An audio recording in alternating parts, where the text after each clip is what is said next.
우리 교역자들도 이렇게 보게 되면 다들 각자의 이 재능을 갖고 계신 것을 보게 돼요. 특별히 교역자들 중에서도 글씨를 잘 쓰는 분이 계십니다.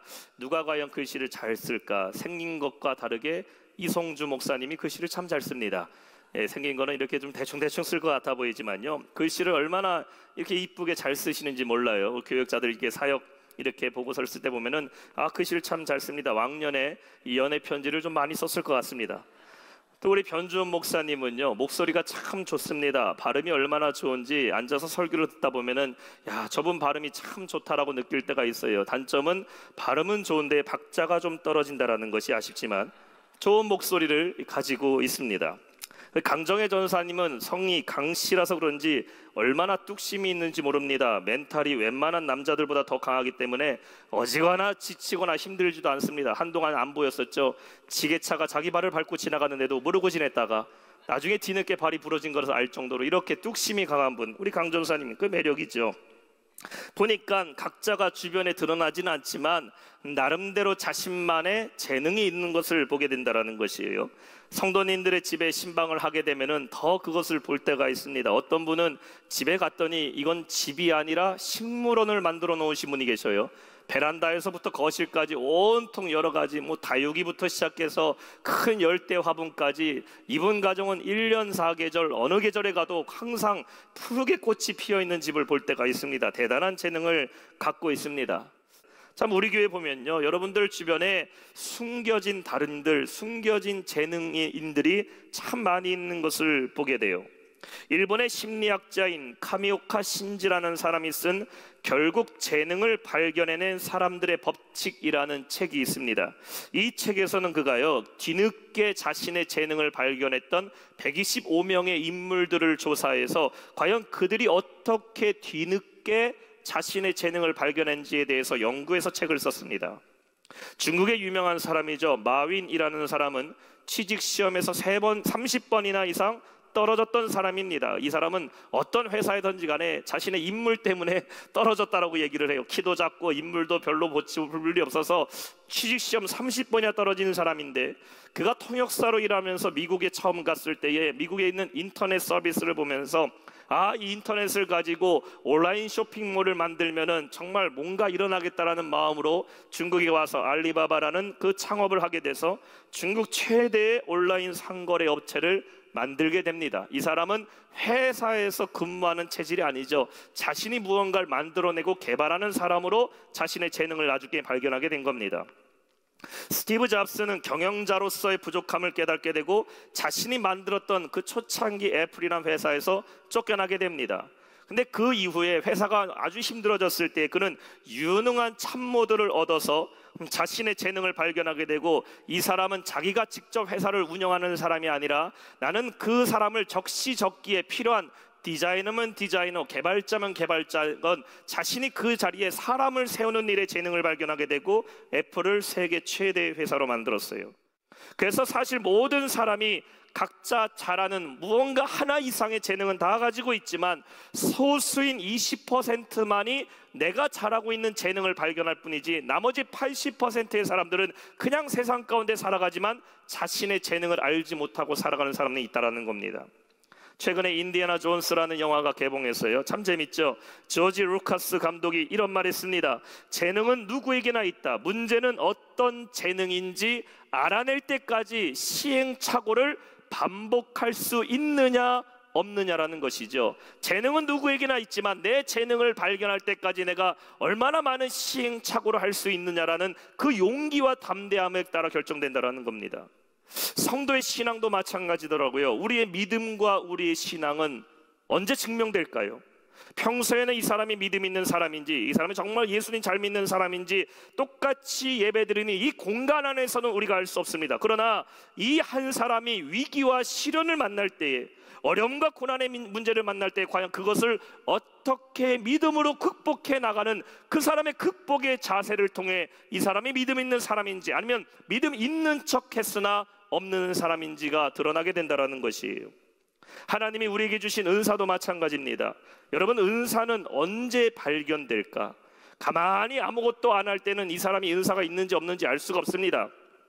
그러나 내가 주님을 위해 헌신하고 일하면 하나님이 나에게 주신 은사를 발견하게 됨을 믿으시기 바랍니다. 오늘 앞에서 찬양할 때 보면 우리 두 분이 새롭게 섰어요. 우리 최대원 형제, 최혜미 자매가 앞에서 찬양하는데 찬양을 얼마나 그렇게 오늘 처음 쓰는데 마치 한 3년 전부터 섰던 사람들처럼 어색함도 약간 있었지만 이렇게 주의를 하니까요, 자신의 은사가 드러나게 됩니다. 내가 주의를 할 때에 은사가 나타나는 것이지 가만히 앉아 있을 때는 이 사람이 무엇을 잘하는지가 알 수가 없다라는 것이에요. 하나님은 모세를 불렀어요. 모세는 무명의 사람입니다. 무명의 사람이었던 이 모세를 빌려서 200만 명이 되는 이스라엘 백성을 애굽에서부터 해방시키는 그 주역의 인물로 삼으십니다. 모세가 이러한 큰 일, 이 구약의 역사 중에서 가장 위대한 지도자라고 불릴 수 있을 만한 사람으로 될지 누가 알았겠습니까? 그저 광야에서 숨어서 양이나 치던 사람, 장인의 집에서 살던 사람이 모세 아닙니까? 물론 그는 과거에 바로 왕의 공주의 아들이었지만 이제는 도망자가 돼서 그냥 광야에 어디에 숨어 사는지도 모르는 그런 모세를 하나님은 찾아가셔서 그에게 내 백성 이스라엘을, 백성을 애굽에서부터 가나안으로 인도해내는 민족의 지도자로 삼으셨다라는 것이에요. 오늘 내가 하나님께 어떻게 쓰임받을 수 있는 사람이 될지 알 수 있는 방법은 한 가지입니다. 내가 주의 일에 동참하고 주님이 나에게 주신 사명을 감당하고 내가 하나님께 섬김을 감당할 때에 나를 통해 일하시는 하나님의 그 놀라운 계획과 목적을 우리는 발견하게 됨을 믿으시기 바랍니다. 그때에 깨닫는 것이죠. 하나님 나에게 이러한 은사를 주셨고 하나님 나에게 이러한 재능을 주셨고 하나님 나를 이것을 통해서 나를 통해 일하시구나라는 것을 우리는 깨닫게 된다라는 것이에요. 오늘 우리가 읽은 본문은 이제 드디어 요셉이라는 한 사람이 두각을 나타내게 되는 장면을 기록하고 있습니다. 하나님께서 요셉에게 어떠한 일을 행하시는지, 그가 왜 지난날 그의 형제들에게 그렇게 구박을 받고 형제들에게 팔려 이 애국까지 종으로 오게 되었는지를 결정적으로 보여주는 말씀의 시작인 것입니다. 요셉의 형통함의 진가가 드러나게 돼요. 우리가 오늘 말씀을 통해서 우리도 하나님 앞에 형통함의 축복을 받는 성도 되시기를 축원합니다. 그래서 나의 섬김으로 말미암아 하나님의 형통의 축복을 이루는 성도, 그 놀라운 역사가 오늘 말씀 가운데 여러분에게도 임하기를 주님의 이름으로 축원합니다. 그렇다면은 요셉이 형통한 축복을 받는 데에는 무엇이 있었을까? 오늘 말씀의 첫 번째는 하나님이 함께한 자였습니다. 하나님이 함께한 자. 2절입니다. 여호와께서 요셉과 함께 하심으로 그가 형통한 자가 되어 그의 주인 애굽 사람의 집에 있으니. 자, 요셉의 이야기를 아십니까? 요셉의 시작이 어떻게 됐죠? 라헬에게서 늦둥이로 태어났던 요셉은 자신의 아버지 야곱에게 가장 사랑받는 아들이었습니다. 그러나 자신의 형제들에게는 미움받는 것으로 시작하게 됩니다. 창세기 37장 4절에 말하고 있어요. 그의 형들이 아버지가 형들보다 그를 더 사랑함을 보고 요셉을 미워하여 그에게 편안하게 말할 수 없었더라. 아버지에게는 사랑을 받았지만 형들에게는 미움을 받게 됩니다. 그 형들의 시기가 미움이 되었고 그 미움이 극에 달하는 사건을 만나게 되는데 그것은 바로 요셉이 꿈을 꾸면서 형들의 미움은 극에 달하게 됩니다. 5절에 보면 말씀하고 있어요. 요셉이 꿈을 꾸고 자기 형들에게 말하며 그들이 그를 더욱 미워하였더라. 요셉이 꾼 꿈이 무엇입니까? 두 가지 꿈을 꾸게 돼요. 첫 번째 꿈은 자신의 곡식단을 향하여 형들의 곡식단이 절하는 꿈을 꾸게 됩니다. 곡식들끼리 절하는 게 아닙니다. 이 꿈의 뜻은 뭡니까? 자신의 11명의 형들이 나를 위하여 나를 향하여 절하고 있다라는 꿈이죠. 두 번째 요셉이 꿈을 꾸게 되는데 이번에는 더 나아갑니다. 하늘의 해와 달과 11별이 요셉에게 와서 다 절을 하는 꿈을 꾸게 돼요. 해와 달은 요셉의 부모를 말하는 겁니다. 11별은 요셉의 형제들을 말하고 있는 것이에요. 전에는 꿈에는 형제들만 요셉에게 절했다면은 이번에는 요셉의 부모까지 형제들 다 온 가족이 요셉 한 사람에게 절하는 꿈을 꾸게 된 겁니다. 우리가 꿈꾸는 건 자유라고 말하지만 이 꿈 얘기를 들었던 형제들은 그 마음에 무엇이 생겨나기 시작해요? 요셉에 대한 분노가 일어나기 시작합니다. 가뜩이나 아버지 사랑을 독차지했던 저 요셉 마음에 안 들었는데 이제는 형들까지 자기의 종이 된다고 말하고 있으니 가만히 있을 수 있겠습니까? 요셉의 형제들은 요셉을 죽이기로 작당을 하게 되죠. 그리고 헤브론 골짜기에 구덩이를 크게 파놓고 이제 요셉만이 오기를 기다리고 있습니다. 아버지의 신부를 받은 요셉이 형들을 찾아가게 된 그 순간에 요셉이 왔을 때 형제들은 그를 구덩이 속에 던져버리게 돼요. 그리고 때마침 애굽으로 가는 저 이스마엘 장사꾼들이 보이길래 그 동생 요셉을 인신매매 팔아버리게 됩니다. 이것이 바로 요셉의 이야기의 시작입니다. 여기까지 볼 때 요셉의 인생에는 하나님이 계시는지는 보이지 않습니다. 하나님이 개입하셨다라는 것도 드러나지 않아요.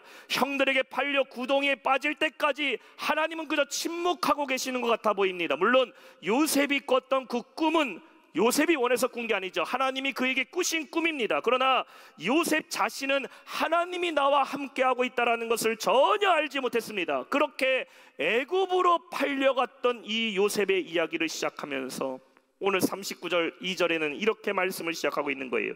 여호와께서 요셉과 함께 하심으로. 한번 따라해 볼까요? 여호와께서 요셉과 함께 하심으로. 이제야 비로소 이 요셉이라는 한 인물이 어떤 사람인지에 대해서 성경은 조명을 맞추고 있다는 것이에요. 요셉은 누가 함께한 사람이다? 하나님이 그와 함께 있다. 아버지의 집에 있을 때는 하나님이 그와 함께 하는지를 알지 못했어요.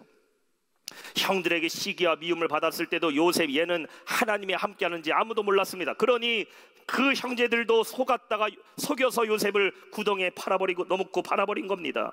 그러나 이제 요셉이 홀로 그 가정에서 떨어져 형들에게 팔려 애굽의 종으로 팔려간 그 순간, 자신이 집에서 입었던 그 색동옷을 벗어버리고 노예의 옷을 입었던 그 순간부터 말씀은 증명하고 있어요. 요셉은 하나님이 함께한 자였다. 사랑하는 성도 여러분, 삶 속에서 하나님이 함께 하심을 깨닫는 성도 되시길 주님의 이름으로 축원합니다. 지금 하나님이 나와 함께 하심을 우리는 알아야 돼요.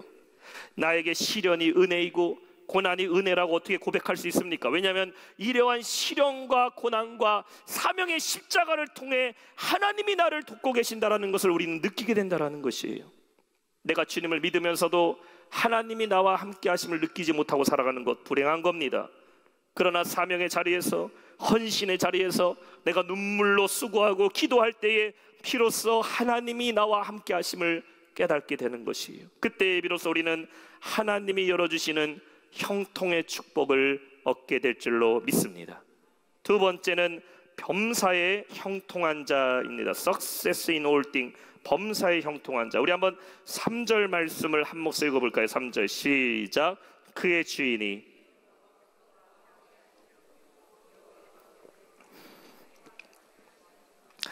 자, 마이다스의 손이 있는가 하면은 반대로 마이너스의 손도 있습니다. 마이다스의 손은 어떤 사람인가?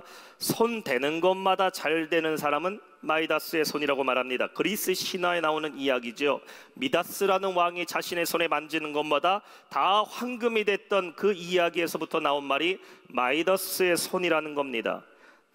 자, 그래서 이 마이다스의 손을 가진 사람들을 보면은 어떠한 일을 맡겨도 다 잘하는 것을 보게 돼요.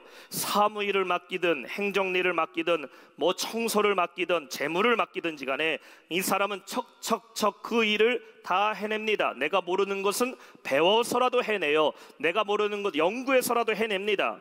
그래서 우리말로는 팔방미인, 팔방미남이라고 말하지 않습니까? 모든 분야에 걸쳐서 두루두루 잘하는 사람, 마이더스의 손이라고 얘기를 합니다. 제가 신학교 다닐 때에 이렇게 선배들한테 배웠어요. 사역자들은 모든 사역의 팔방미인들이 돼야 된다고 배웠습니다. 그래서 신학생들은 설교는 기본이고 찬양 인도도 좀 할 줄 알아야 되고 기타도 칠 줄 알아야 되고 컴퓨터도 뭐 파워포인트 이 정도 할 줄 알아야 되고 영상 작업도 좀 할 줄 알아야 되고 저 음향도 만질 줄 알아야 되고 신방도 할 줄 알아야 되고 상담도 할 줄 알아야 된다. 사역자들은 두루두루 다 해야 된다고 배웠습니다. 그래서 저희는 이 불문율이 있어요. 사역자들은 운전면허증도 뭘 따야 된다? 일종 보통 따야 된다. 옛날에는 교회차들이 다 봉고차입니다. 스틱이에요. 그래서 그때의 2종 오토 딴 사람들은 엄청 욕먹었습니다. 넌 다시 가서 다시 배우고 와. 1종 보통은 따야 어느 교회 가서 이 스틱 운전이라도 해야지. 제가 제 자랑 좀 할까요? 저는 1종 대형을 갖고 있는 사람입니다. 저희 목사님이 사역자는 버스도 운전할 줄 알아야 된다고, 하여튼간요, 사역자들은 다 해야 돼요. 다 해야 돼요. 그렇죠? 그래서 사역자들, 좋은 사역자의 자세가 뭐냐? 나는 한 가지만 할 줄 압니다. 저는 목사님 설교만 할 줄 압니다. 저는 상담만 할 줄 압니다. 이거 좋은 사역자의 자세가 아닙니다. 교회 안에 보면 두루두루 우리 교회 사역자들, 우리 목사님들 보면은 다 할 줄 알아요. 방송도 하고 찬양 인도도 하고 설교도 얼마나 잘하고 모든 것들 다 할 줄 알아야 된다라는 것이. 그래서 이처럼 마이더스의 손을 가진 사람은요, 무엇을 맡기든지 간에 일단은 해내는 사람, 마이더스의 손이 있습니다. 그런데 반대로 마이너스의 손이 있어요. 이 사람은 뭐든지 맡기면 안 되는 사람입니다. 마이너스를 만들어 버려요. 잘 돌아가는 시스템도 이 사람이 만들면 엉망이 돼 버려요. 아내가 남편에게 말합니다. 집에 있는 밥솥 좀 고치라고 했는데 영영 밥을 못하게 만들어 버렸어요. 마이너스의 손입니다. 저 형광등 좀 갈아달라고 했는데 형광등을 가는데 집에 전기가 나가버렸어요. 마이너스의 손입니다. 요리할 때에 불 좀 조절해달라고 했는데 음식을 다 태워버렸어요. 마이너스의 손이에요. 자, 보세요. 요셉은 어떤 사람이었을까? 오늘 말씀해 보니까 그는 범사에 형통한 자였다. 이게 중요해요. 요셉이 하나님께 어떠한 은사와 재능을 받았는지가 성경의 말씀에 나오고 있는 거예요. 형통하다라는 말이 무슨 말일까? 원어로는 살라라는 단어를 썼어요. advance, successful, 성공하다, 번성케 하다라는 의미. 따라합시다. 성공하다, 번성케 하다, 살라라는 말이에요. 요셉은 어떤 사람이었을까? 요셉은 형통한 자였다. 2절에 보니까 중반절에 말하고 있어요. 그가 형통한 자가 되어. 3절에 보면은 여호와께서 그의 범사에 형통하게 하심을 보았다. 39장 23절도 보면은 여호와께서 그를 범사에 형통하게 하셨더라. 여러분, 요셉은요, 꿈 잘 꾸는 사람 아닙니다. 바로왕의 꿈을 해몽해 줬다고 해몽 좋은 사람도 아니에요. 요셉은 어떤 사람이었다? 형통한 사람이었다. 그가 하는 모든 일마다 다 successful, 성공적으로 번성케 했던 사람이라는 것이에요. 지금 요셉은 어디 있어요? 보디발의 집에 노예로 팔려갔어요. 39장 1절 보면은 바로의 친위대장 보디발이 이스마엘 사람들 손에서 요셉을 샀다라고 성경은 말하고 있어요. 생각해 보세요. 보디발의 집에 노예가 요셉밖에 없었겠습니까? 아닙니다. 이 애굽의 바로왕의 친위대장이었다면 집이 얼마나 컸겠습니까? 문을 지키는 노예도 있고, 마당을 쓰는 노예도 있고, 저 정원을 가꾸는 노예도 있고, 음식하는 노예도 있고, 청소하는 노예도 있고, 빨래하는 노예도 있고, 애굽의 이 친위대장 보디발의 집에 요셉 말고도 수많은 노예들이 있어요. 그러나 그 노예들 중에 보디발은 요셉에게 자신의 집에 있는 모든 소유를 다 맡겼대요. 어떻게 요셉이 인정받았을까? 하나님이 그에게 형통의 축복을 주었다라는 것이죠. 내가 죄인의 몸으로 누명을 쓰고 감옥에 갇힌다 할지라도 그곳에서도 하나님이 함께하고 형통한 사람은 그 감옥을 다 다스리는 사람이 됩니다. 23절에 말씀하고 있잖아요. 간수장은 그의 손에 맡긴 것은 무엇이든지 살펴보지 아니하였으니 이는 여호와께서 요셉과 함께 하심이라. 여호와께서 그를 범사에 형통하게 하셨더라. 죄의 누명을 쓰고 감옥에 죄수로 들어갔는데도 요셉과 하나님이 함께 하시니 그는 그 감옥 안에서도 형통한 자가 됐어요. 이후에 요셉은 어디로 갑니까? 바로왕의 궁궐로 가게 되어 그 바로왕의 궁궐에 갔을 때도 하나님이 요셉에게 형통하게 하시니 그가 뭐가 됩니까? 애굽의 총리로 하나님이 세우셨어요. 형통하다라는 것은 지금 내가 얼마나 복을 받고 내가 지금 얼마나 잘 사는가, 이게 형통이 아닙니다. 형통은 내가 가는 곳마다 하는 일마다 하나님의 역사가 일어나는 것이 형통입니다. 사랑하는 성도 여러분, 이 형통의 축복을 받으시기를 축원합니다. 내가 섬기고 수고하는 그 자리에 형통의 은혜가 있어야 돼요. 주님의 일을 감당할 때에도 형통의 은혜가 있어야 돼요. 그래, 하나님 내가 속한 곳에 하나님의 역사와 열매가 맺어지게 하여 주옵소서. 가정 안에서도 형통의 은혜가 있으면 나를 통하여 가정이 살아나는 겁니다. 아멘입니까? 일터와 사업장에서도 형통의 은혜가 있으면 그 형통의 은혜가 있는 그 사람을 통해 기업이 살아나고 일터가 살아나는 거예요. 잠깐 빛났다가 사라져버리는 것이 아니라 범사의 형통한 축복이 있기를 주님의 이름으로 축원합니다. 마지막 세 번째는 무엇일까? 축복의 통로가 된 자입니다. 따라합시다. 축복의 통로가 된 자. 5절 말씀이에요. 그가 요셉에게 자기의 집과 모든 소유물을 주관하게 한 때로부터 여호와께서 요셉을 위하여 그 애굽 사람의 집에 복을 내리심으로 여호와의 복이 그의 집과 밭에 있는 모든 소유에 미친지라. 하나님이 함께하는 한 사람의 영향력은 대단해요.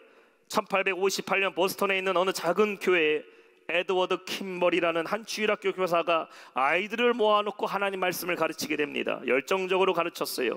근데 그때의 반 아이들 중에 가장 가난했던 한 아이, 집에 구둑방을 하면서 일하는 그 아이가 있었습니다. 이 소년이 이 주일학교 이 에드워드 킴벌 선생님의 말씀을 열심히 귀담아 들었어요.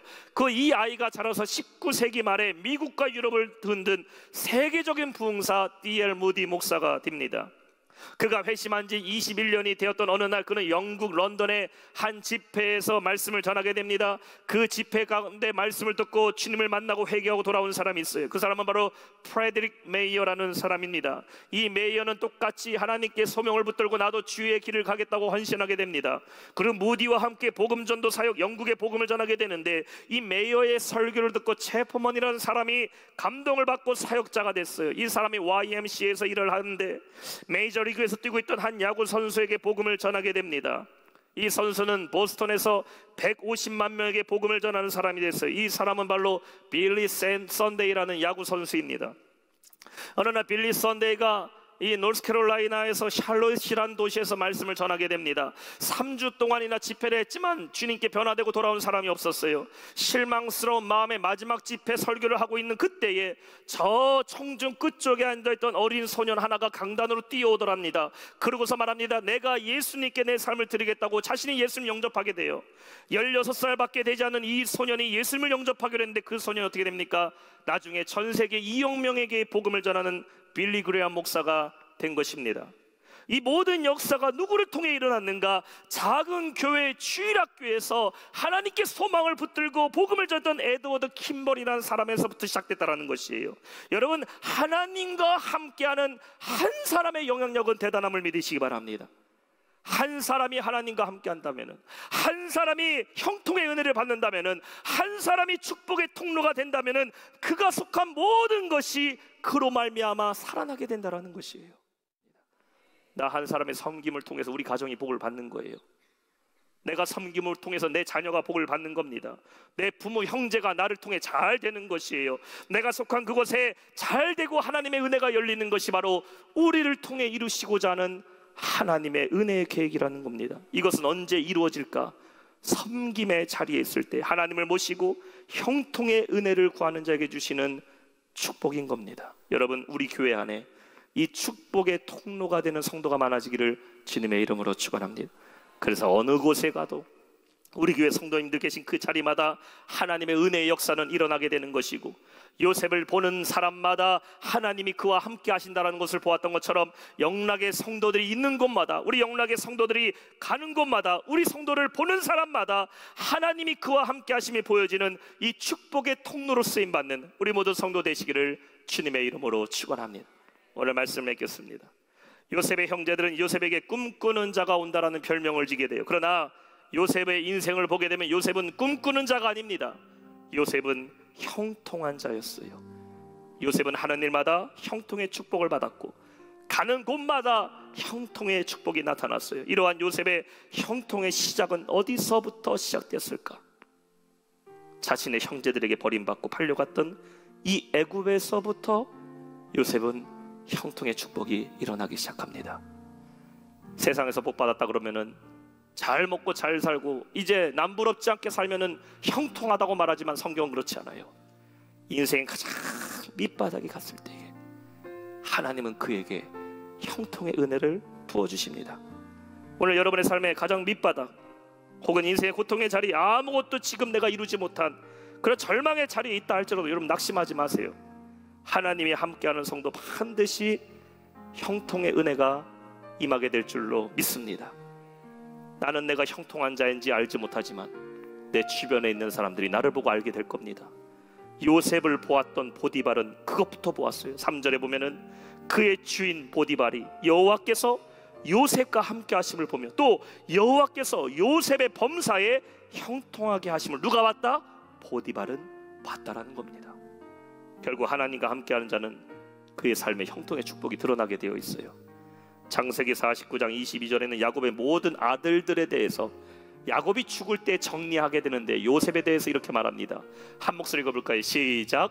요셉은 무성한 가지 곧 샘 곁에 무성한 가지라 그 가지가 담을 넘었도다. 하나님과 함께하는 요셉은 형통한 자예요. 무성한 가지 곧 샘 곁에 심어진 나무가지가 되어서 그가 가는 곳마다 생수가 터지고 열매가 넘치는 형통의 통로가, 축복의 통로가 됐어요. 오늘 이 놀라운 은혜가 우리의 삶에도 이루어질 줄로 믿습니다. 나의 섬김과 나의 헌신이 형통의 은혜로 축복의 통로가 되어서 이 놀라운 열매를 맺고 살아가는 우리 모든 성도 되시길 주님의 이름으로 축원합니다.